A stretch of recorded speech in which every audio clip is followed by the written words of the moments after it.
211 is like a 911 for Health and Human Services, and above and beyond, more than half of our calls are housing related right now.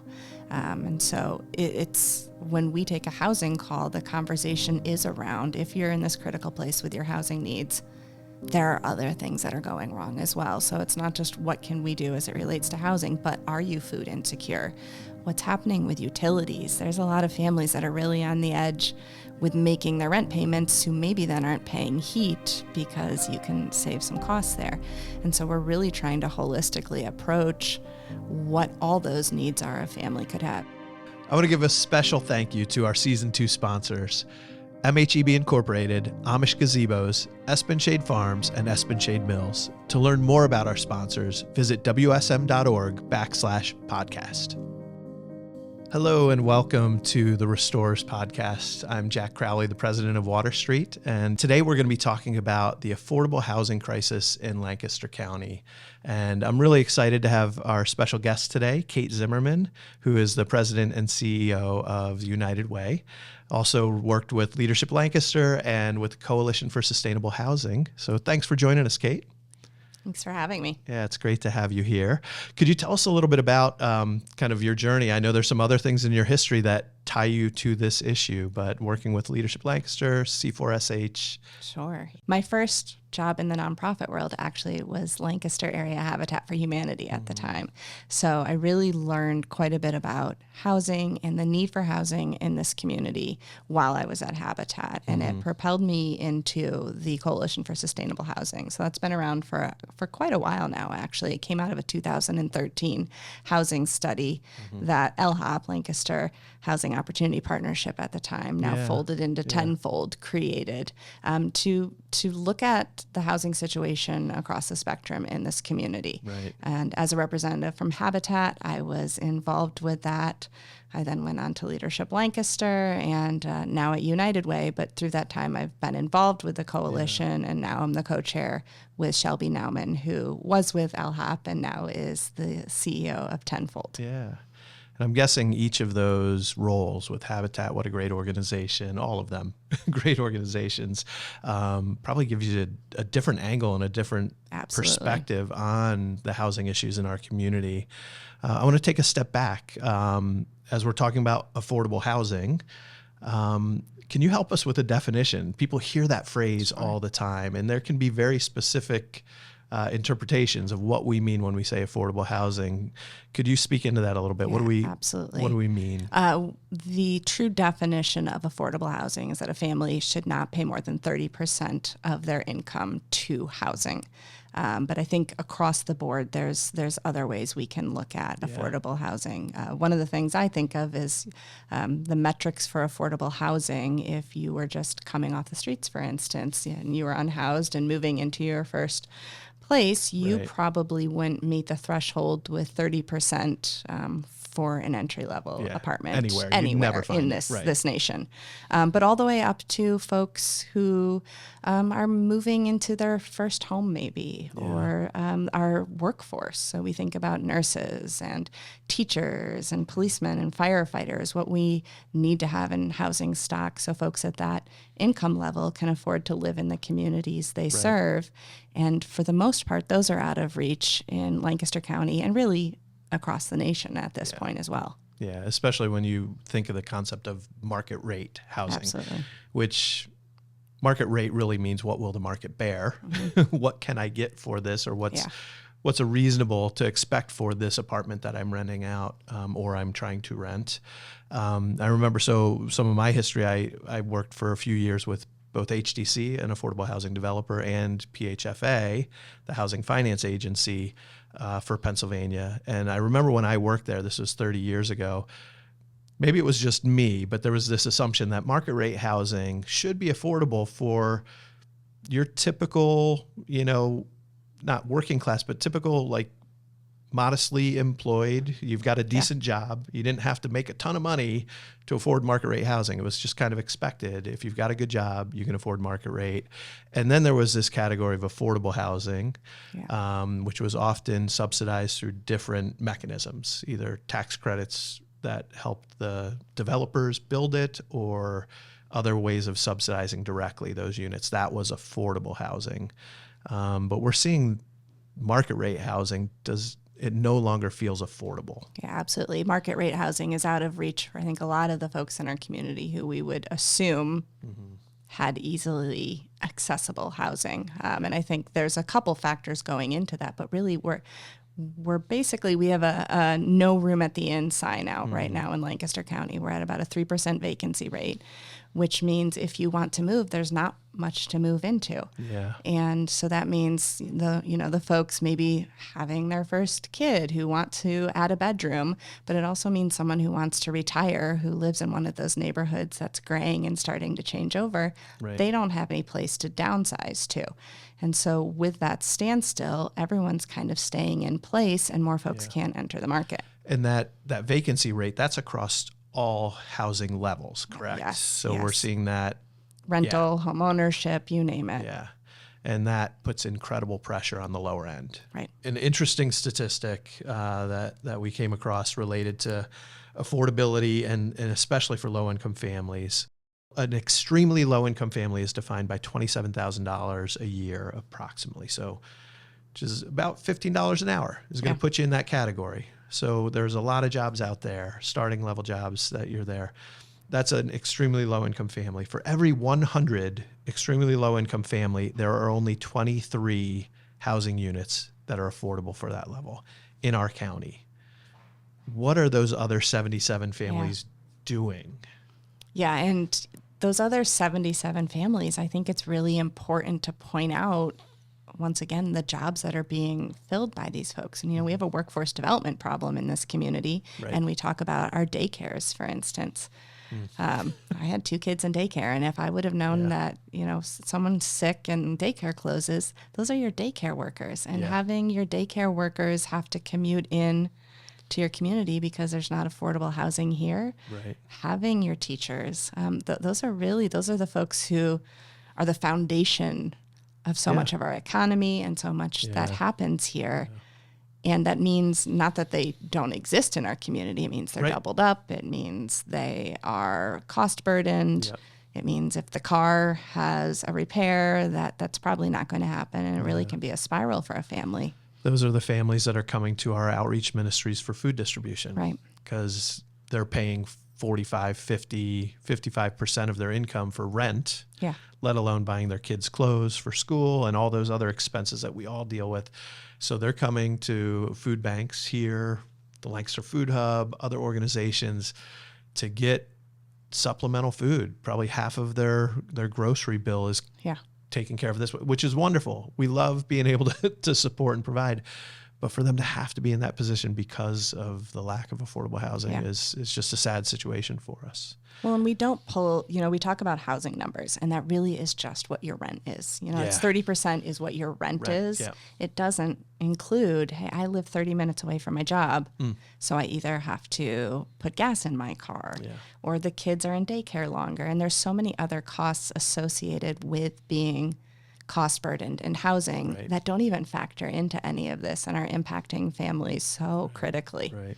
And I'm sure you see that at the United Way. We see that, a lot. yes. I mean, 2-on-1, but all the services that you guys are connected with and supporting, lots of them are connected to those other aspects of families that are stressed because of the housing crisis. Yeah, and so 2-on-1 is like a 911 for Health and Human Services, and above and beyond, more than half of our calls are housing related right now. And so it's when we take a housing call, the conversation is around, if you're in this critical place with your housing needs, there are other things that are going wrong as well. So it's not just what can we do as it relates to housing, but are you food insecure? What's happening with utilities? There's a lot of families that are really on the edge with making their rent payments who maybe then aren't paying heat because you can save some costs there. And so we're really trying to holistically approach what all those needs are a family could have. You're not getting your medicine if you're barely able to afford your rent. Can't even tell you how many times I would visit kids. When I started at Water Street, my first several years, 7 years running the youth center and then working with youth even beyond that, visiting families and going into homes that, were heating their homes with 2 plug in kerosene heaters or plug in electric heaters because they couldn't afford the gas bill. They couldn't afford to fill their oil tank. And so they were like moving it from room to room. Okay, during the day, we're heating the kitchen and the living room. And then we're going to take them to one bedroom and keep the door open and try to get enough heat to the 2 bedrooms. And it was such an eye opener for me in those days when I didn't know a whole lot about what our families were dealing with. The other thing that happens when you're overly cost burdened on your housing is there's the risk of eviction. And it's amazing to me. So we have about 62,000 renter households in our county, 62,000 households that are renting rather than owning. From July of 22 to June of 23, so one fiscal year, one 12-month period, we had over 4,700 evictions in Lancaster County. That's 7.5% of our renters dealt with eviction in a 1-year period. To me, that's just, it's almost unfathomable to think that there are that many families experiencing eviction and all that can do to you as an individual. And I'm sure that's where a lot of those 2-on-1 calls we are seeing a lot of those calls. And, you know, I'm a political scientist. That's my degree, not math. But all right, so 7% of our families are being evicted. We have a 3% vacancy rate. Our numbers aren't working on that. And we know that, you know, kids who have consistent education, you stay in the same school district for at least one school year. Yeah. And we're not hitting those numbers even in a lot of our school districts at this point. Yeah. Health of a family, your ability to go to work, so much is impacted just by knowing you have a safe, decent, affordable place to live.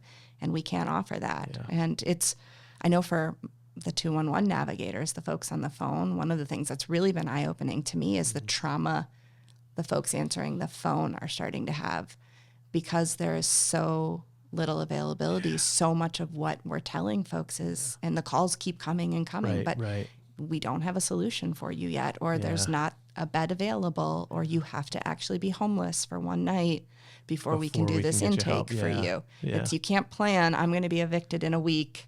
Right. I mean, I want to get some things set up. And so I have folks working for me now who are this is, their hearts break for families over and over again. They're experiencing secondary trauma. And that's the other thing.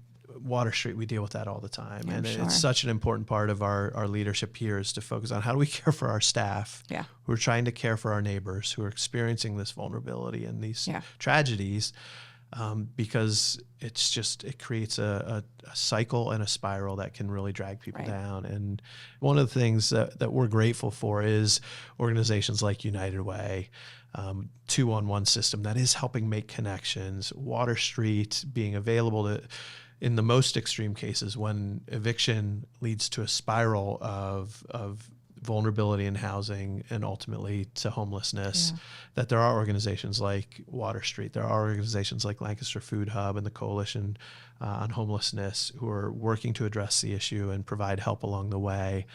But we also need to address, the system. It's that picture. It was actually at 2-on-1 day. I was reminded of that picture of addressing the issues upstream. Yeah. Right. I always picture that river. You can pull people out of the river, and at some point you say, how are all these people getting in the river? Yeah.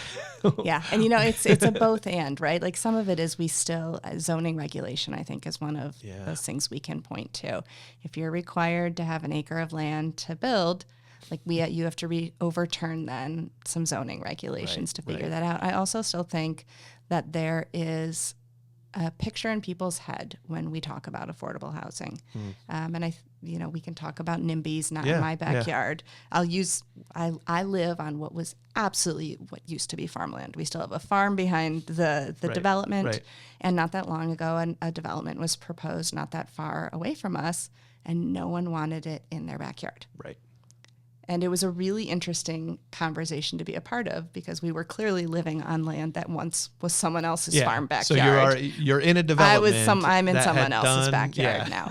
But there's a lot of misconceptions even around what affordable housing looks like and who lives there. Yeah. And, we know that crime doesn't increase when you have denser housing.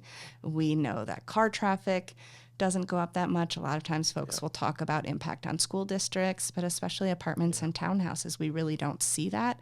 Right. So that's one of the calls to action for the Coalition for Sustainable Housing, to really go out to communities and help shatter some of these myths and explain what will be there. Yeah. I know when I worked for HDC and PHFA outside of Lancaster County, because I was traveling all over central Pennsylvania and northern tier, and those misconceptions were so ingrained. And one of the other misconceptions was that, if they put in affordable housing development near my neighborhood, my property value is going to go down. Yeah. And that's been proven over and over and over again to not be true. It's and actually, not the case. Raises your property value. Yeah. In 99% of the cases, and those that doesn't, it pretty much stays the same. Yeah, and even our picture, I think, in our head of what affordable housing is. And I grew up in the Midwest, so I still remember Chicago and Cabrini Green. And I think folks imagine that. And modern day affordable housing blends right in with the communities. You wouldn't know if you didn't know. Yeah.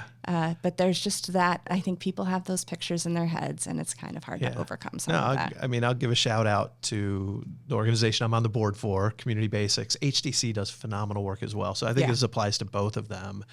But Bousman apartments that are being built right now, you drive by that, there's no way you would know that that's affordable housing. Right? Absolutely. It's beautiful. They're great looking garden apartments and townhouse type buildings that look fantastic. Country Club apartments over by Greenfield Corporate Center. Like, there's market rate apartment communities and right next to Country Club, and somebody new to the area would never be able to guess which was which. Yeah. So, I think there's so many misconceptions. We have this idea from the projects that were built in the 70s that were like mass produced quickly and affiliated with a lot of other things that were probably not well thought out in, as far as design and placement. But we're in a different era. We've I think gotten to a different place in what these the subsidized affordable housing, the tax credit affordable housing can be, should be, and how it impacts our communities. But we still have the barriers to overcome. We've gotten a lot smarter too, I think, about our knowledge of how different income levels should live within community together. And so I think a lot of your developers, HDC is a good example of this. It's different price points within a community because we shouldn't exclude neighbors who make less to certain parts of our community. We should all live together. And then there's even that upward mobility within a community. Okay, I've outgrown my apartment. Maybe it's the townhouse now. And then maybe it's the single family home within that same footprint. I already know my neighbors. I'm walkable to things. Building community through housing that way. Yeah. So I live in Southeast Lancaster City, and the neighborhood that I moved into had been completely transformed through urban renewal, and neighborhoods were pretty much leveled, where it was row homes, nice size houses. Those communities, I hear from my neighbors all the time. Mrs. Johnson, Mrs. J, when I first moved into South Christian Street, gave me the greatest education ever, talking about the history of Lancaster City. And she talked about the neighborhood and how it used to be, at this corner was a high school teacher, and over here was a doctor, and over here was, a paralegal whose husband was a supervisor at a plant, and like just all different diversity. And then there were those who were working in some lower income jobs and those who were struggling to make it, all in the same neighborhood. Community supporting one another. And then urban renewal was like, we need more of these projects. And so houses were destroyed. Housing was built only for one strata of our economic diversity. And so it was like, here's housing for poor people. And so a lot of those families moved to other parts of the city or out of the city, those who could afford to, and those who couldn't were all then placed in one neighborhood together. And I think that perpetuated some of the myths about what housing is and could be and how it impacts communities. But that idea of creating communities that are truly mixed income, that have affordable rental rates and purchase rates in with those that are a little bit higher, closer to market rate or a little bit above, actually creates a really dynamic community, which is good for everybody. Yeah, another one I think of often, I'm in Manheim Township. Yeah. And Grandview was one of the first mixed income planned communities. And I don't think folks consider that when we talk about some of the new builds that are coming into town. And everybody, I want to live in Grandview. I can't find a house in Grandview because they sell as soon as they come on the market. But that's townhouses. Yep. There's a few row homes. There's an apartment complex in there, and then there's single family. Yeah. It's walkable to the city. It's right along major arteries. It's a great You're example of what we could. There. I know. Oh my word! Every time I drive through there, it's just lovely, and that was brilliant. Yeah. That we came up with something like that, and being able to replicate that in this appropriate areas in our community, I think, is really key. Yeah, I believe it was at either a C4SH meeting or maybe looking at the recently completed equity study, talked about the number of units. And I know 5 years ago we talked about we needed to create 1,000 units of affordable housing per year for the next 10 years to meet the current demand. Yeah. And I think the most recent was now we need to create 1,200 units per year. In order to meet the current demand. So it's basically 12,000 units of affordable housing below what the demand is. Right. What are some of the contributing, how did we get into this situation from your perspective? What are some of those contributing factors that have put us in such a hole? Yeah, I think there's a lot of different contributing factors. For instance, we just did a study with EDC, and one of the things we looked at is the housing stock that's aging out. You live in a community that was part of the founding of this country. Right. Housing stock from the 17 or 1800s, in order to maintain that and not have units dropping off at the same time. We have, I believe it's 60 separate municipalities in our community and 500 plus separate zoning districts. Oh my goodness. So what you could zone even across the street could be completely different from what you could zone on the land you owned. And we've worked to zone land to encourage single family housing. And I think some of that's some NIMBYism and thoughts around what comes when we build denser housing, when we build apartments and townhouses. And then we also live in a land that has beautiful green space. And so the challenge of maintaining farmland preservation and our trails and the nature that we really love also means it drives up land prices. Right. And when things are scarce, the prices go up. And so we do have some scarcity, and we have, a couple other perfect storms coming together. That's an interesting dynamic, that challenge that we face in Lancaster County, because we all love our agricultural history here. I'm not from Lancaster County originally, but I've been here 30 years. I love the fact that I live in the city, and within 5 minutes, I can be in the woods in Lancaster County Park, and in 5 minutes from there, I can be out in farmland and not even realize there's a city within reach. It's beautiful, and obviously the agricultural history contributes so much to our culture and to our economy. Right. But there is a way to do both, isn't there? Yeah. And I know there's been a lot of work around that, and maybe you can speak to how do you maintain that, the culture and the history and what makes Lancaster uniquely Lancaster, while also increasing housing stock. Yeah, and the Coalition for Sustainable Housing, which really focuses on education, outreach, advocacy, aligns itself closely with Places 2040, which is Lancaster County Planning Department's comprehensive plan. So the plan is not legislative, it's not enforceable, it is suggestive. Yeah. But it has outlined areas within Lancaster County where we want to focus on preserving farmland because that is either the best soil or where there's other farmland around, and then other areas that we would consider urban growth areas. And so an urban growth area could be something along a major route. So we already know traffic's coming here. We actually lessen traffic if we build along that because people hop off more quickly.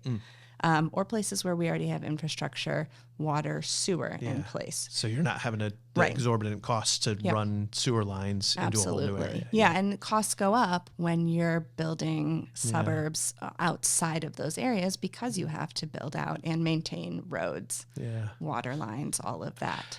And I know, from my engagement with the Coalition for Sustainable Housing, which you co-chair, those plans would allow for sufficient development and growth. Yes. And those plans were contributed to by most of the municipalities. I know I don't know if all 60 participated in those planning exercises, but I know they were engaged, the vast majority of them.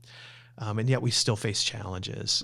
Even though everybody sits around the table and we're like, yes, this is how we can meet the needs in our community now. This is how we can grow in a healthy way, which is going to help the economy and help all of us who are already here. But we're not doing it. And we'll probably talk some more in our next episode about some of the ways we can create solutions. It happens on the municipal level. You talked a little bit about the zoning and code restrictions that make it hard.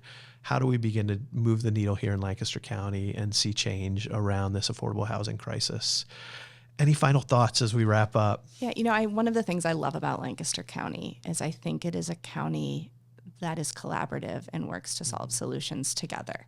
And that always gives me hope about this community. And I think the housing crisis is becoming one that it's impacted so many people that attention really has turned to it. And on one hand, that's kind of a shame because you want to care about your neighbors regardless of where they are in their income spectrum. But we've reached such a crisis point, we're going to have to solve the problem. But also people here care, and they're working across this county. And, maybe it's 5 beds here, or we're going to build 10 houses here. Right. But there's forward momentum instead of just turning a blind eye to that. Turning our people back care, and that really does make a big difference. It means a lot. Yeah. Well, thanks for joining us today, Kate. Thank you for your work with the Coalition and with United Way. And I know you are a big part of raising that awareness and getting the word out, inviting people to think about solutions. How can we contribute together? Thank you for listening and joining us for the podcast today. We appreciate you taking your time. Hopefully you learned a little, and hopefully we can, in our next episode, I think we're going to lean in a little bit on what solutions are there. How can we work towards maybe not solving this problem? It's not going to happen quickly, but over time, can we make significant change? Again, thanks for joining us on the Restorers podcast. Take care.